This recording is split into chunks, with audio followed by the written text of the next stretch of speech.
Hey everyone, this is Russell Brunson, and welcome to the Marketing Secrets Podcast. Tonight, I'm going to show you guys the one telltale sign to know if you're going to be successful in business or not. And it works 100% of the time. So the big question is this. How are entrepreneurs like us, who didn't cheat and take on venture capital, who are spending money from our own pockets, how do we market in a way that lets us get our products and our services and the things that we believe in out to the world and yet still remain profitable?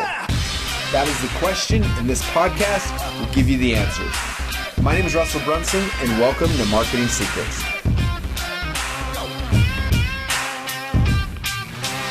Hey everyone, this is Russell. So we're on like day 4 or 5 of like binge all-nighters when my wife and kids are away out of town. Now my wife doesn't get back till a couple more days, but 2 of my kids, my youngest 2 are coming back tomorrow, which I'm so excited. They're supposed to come back today, and then they didn't. So now they gave me 1 more day to pull an all-nighter. So it's about 1 o'clock now. Today we have built and launched 4 funnels. And what's funny is that none of them are new funnels. They're all just rebuilds of existing funnels. And this is hopefully lesson for y'all, because I hate all my funnels, even though they work pretty good, but they're still not done. But guess what I did? I launched them and I made a bunch of money with them. And now I'm fixing them again. And I'm probably going to fix them again later. And I just keep getting better and better and better, but they're never done. So don't be like, oh, my funnel's not ready. I can't make money. Like, just do it. Just launch it, make money, and then fix it along the way, and then keep fixing it, and ready, fire, aim. ClickFunnels gives you that ability to change things and make them better and better. So that's what I do, and that's what you should do too. All right, so before I pass out, because I'm kind of like getting a little loopy, it was fun. Steve and I spent like 30 minutes. I think we were getting tired, and then I gave him an internet marketing history lesson. According to Russell Brunson, I showed him all my old sites from Wayback Machine, my first product, my first 3 software products. I showed it was fun. We filmed most of it, so hopefully it'll show up on Funnel Hacker TV. But who knows? We'll see. But while we're talking, it was funny. He was talking about how, like, in the past, how he's had a lot of business partners and things, and how some people, basically, like, all the business partners he's had, like, none of them ever became successful, and he was, like, kind of the only one that came out at the end that was, and him and his wife were discussing, like, why did that happen and why didn't it? And he's just saying that. I remembered something, and I told him, I'm like, and obviously nowadays it's different. People come to our events now, it's different, like, because we've raised the prices and we've attracted real entrepreneurs and things like that. But the first 5 or 6 years of my company, we were selling to beginners, and we were breaking my cardinal rule, which is don't sell to broke people. But we were, so we had these events. People would come and not that they were all broke or anything. There were some amazing people who came through it, but it was definitely different audience, different crowd. And I was telling them, I said, like, I would walk into our events. We had smaller events, about 40, 50 people. And I'd welcome everybody and have everyone introduce themselves. And within 5 seconds of them introducing themselves, I knew with 100% certainty and accuracy who was going to succeed and who wasn't. It was crazy. And I always felt guilty, like, do I, like, after they introduce themselves, should I tell them, like, hey, there's no way you could ever be successful. Like, in this business, you should leave. Or should I, like, let them go through, like, part of it's like some people buy because they want success. Some people buy because they want the entertainment, they want the excitement, they like chasing the dream, like the idea of the dream. And so I feel like that's sometimes more valuable than what you give them, if that makes sense. Like I know, what was it? I can't remember who I learned this from or where I heard it. Oh man, it was really good. But the concept was basically that, like, it was from a TV show, and someone shared it. But basically, like, a lot of people, like, they don't want to take the leap and actually do the work. And it doesn't make sense, because those of you who are producers, like, that's what you thrive off producing and doing and, like, moving forward. But a lot of people, they don't want to take that leap because they have this dream, this vision, what's going to happen. And if they do take the leap and if it fails, then they lose their dream, right? And so for me, like, I know that this life is short, and for a lot of us, it's just dreaming. There's a lot of things that I do that I spend money on that are never going to be real, but, like, I enjoy it. It gets me dream, and it lets me dream and to think about something, gets me excited, and so that's part of it. So I never, like, told those people when they introduced us, like, there's no way you'll be successful, you should leave, because, again, I feel like there were other things. I don't try to impress. Like, sometimes for us, like, and everyone here listening is different. Like, some of you guys, like, success is the reason why you do this, and like that's your value, that's what you're looking for. And sometimes we try to force our values on the people. I've got a mastermind group, my inner circle, you guys know about that. People pay 25 grand a year, and some people come because they want to learn to execute. Other people come because they just want to hang out. And if I try to push them to learn to execute, it bothers them and they leave. Because they say they want success, but they don't really want success. They want the networking, they want the people, they want the friendship, they want connection with other people like them. And I totally respect that now. I used to struggle with that when I was first getting started, but people give you money for different reasons, and most times it's not for why you think. So don't push your own beliefs on them because it can screw things up. So anyway, so people come in, and I would know that, and I asked Steven, I'm like, do you know how I could tell? I'm curious if you would know. And so my question for you is that how did I know? What was the telltale sign that with 100% certainty and accuracy I knew within a second if people were going to be successful or not in this business? Not in life, they can be successful in other things, but in this business. I'm curious what your thoughts are. So think about it for a second, because I'm going to tell you what the answer is. And I'm a little nervous to tell you because some of you guys are going to be like, crap, does that mean I'm not going to be successful? And I don't think that means you're not going to be successful, but it does if you don't shift what you're chasing, what you're thinking about. Because everyone I know who has been successful, it's been the opposite side. So like, again, we would come in, and after the first session, I'd be like, okay, here's our 3 people who are going to be successful. And everyone else in the room would be like, yeah, I don't know how, but like, I feel that too. And I kind of identified it. So this was the difference. Those who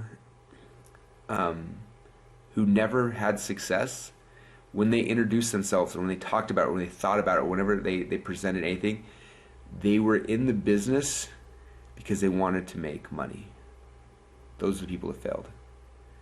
You're listening, you're like, what? Russell, we all want to make money. That's why we got in this business, right? That's why I'm here. That's why I'm studying you, Russell, because you teach people how to make money, and I want some of that, right? You guys remember Wedding Singer? One of my favorite movies of all time, when Adam Sandler, when Drew Barrymore goes to marry whatever, so he's all mad, so he goes to the bank and he's trying to get a loan or trying to get a job at the bank to make money so that she'll like him. And Norm Macdonald, or not Norm Macdonald, what's his name? Anyway, he's the banker, and he's like, why? He's asking his qualifications, and Adam Sandler's like, well, I like money, I'd like some more of it. You got some money, and it's just like this. Anyway, this funny thing. So I totally slaughtered it, but it's really funny. Go watch Wedding Singer. Anywho, it's really late. All right, so where did I leave off? Okay. All right, so the people that were not successful, the people that wanted to make money, the people that were successful are people that were passionate and excited about the marketing. This is the key. Isn't that weird? Those who got excited by the marketing were the ones who were successful. It was weird. I remember hanging out with Dagan Smith one time, and he told me, he said when he shifted from not being successful to being successful is when he got excited and passionate about the marketing and became obsessed with it. And it's interesting because the business owners that I like to work with, the entrepreneurs, were the entrepreneurs running the business. Why? Because they become passionate about the marketing of the thing. Whereas bigger businesses, they think that they're in the business of selling the thing. Okay, Apple, you're not in the business of selling iPhones. You're in the business of, you're not in the iPhone business. You're in the business of selling iPhones. That's what Steve Jobs understood. That's why it was a big deal. That's why they did a keynote speech. That's why all those things happened, because he knew he was in the business of the selling of the thing, not of the thing. And that's what I found. People introduce themselves I'm studying Russell. I'm geeking out reading the books. I love the marketing. I'm so excited. And I've got this passion and I want to sell it. I'm like, boom, that guy's going to be successful, or that girl's going to be successful. They come in hey, yeah, so I have a job and I really want to make some extra money and whatever, right? Or hey, I'm just not happy with where I'm at and I want to make extra money for every time it was money focused, they failed. Every time it was, I've been reading this stuff and I'm excited. So hopefully, because unfortunately, most educators make things really boring, and I feel bad. Through my college and high school careers, most teachers are really boring, and I've tried my best to make marketing exciting, because it is exciting. It's exciting for me. I actually started this on Sunday. I decided I want to start a religious podcast, and I recorded the first 2 episodes. And it's hard because I listen to other religious podcasts, and they bore me, and I'm like, are you how are you guys boring? Do you not understand what is happening? I love religion because the greatest act in the history of the world happened. There was this guy in Jerusalem. It wasn't just a guy, but there were like this thing happened, and it is so exciting. We understand it, what it means, and so I'm trying to make my podcast as exciting because I'm as excited about that as I'm about marketing. It's like my goal has been to try to make the marketing exciting for you, because I know that that's what gets people into it.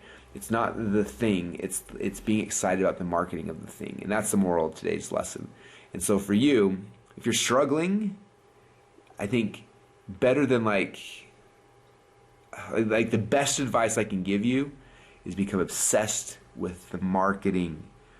Become obsessed with reading the books and understanding the stuff and how it works. Like when you become obsessed with the marketing, that's when you'll be successful. So don't dabble. Go deep. Get excited. Get obsessed.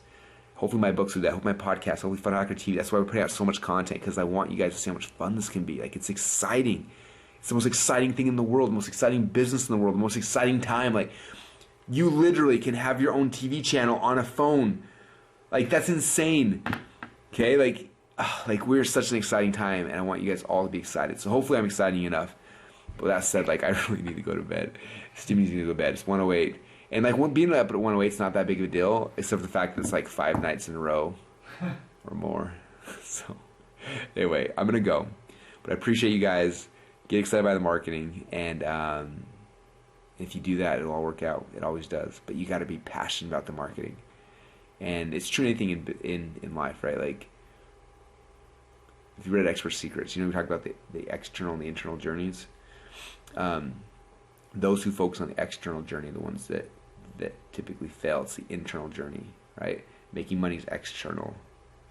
Understand the marketing, changing people's lives, serving, telling stories, that's the internal, okay? So those who've read the book, that's a clue. But it's true in everything, right? Weight loss, losing weight, okay? If your goal is to lose weight, you're probably not going to do it, just so you know, okay? It's a hint. So what's the opposite of that? What's the internal? What's the internal thing? If you get passionate about that, and excited by that, then you're going to lose weight, okay? If your goal is to and pick any market, like whatever the external goal is, if that's your real driving passion, you're not going to succeed. Sorry to break it to you, okay? Because I wanted to lose weight for a long time. I didn't. Guess why? Because I was excited about losing weight. Anyway, there's a hint. Hopefully that helps. All right, no more hints. I got to go to bed. Thanks, guys. Appreciate you, and we'll talk to you soon.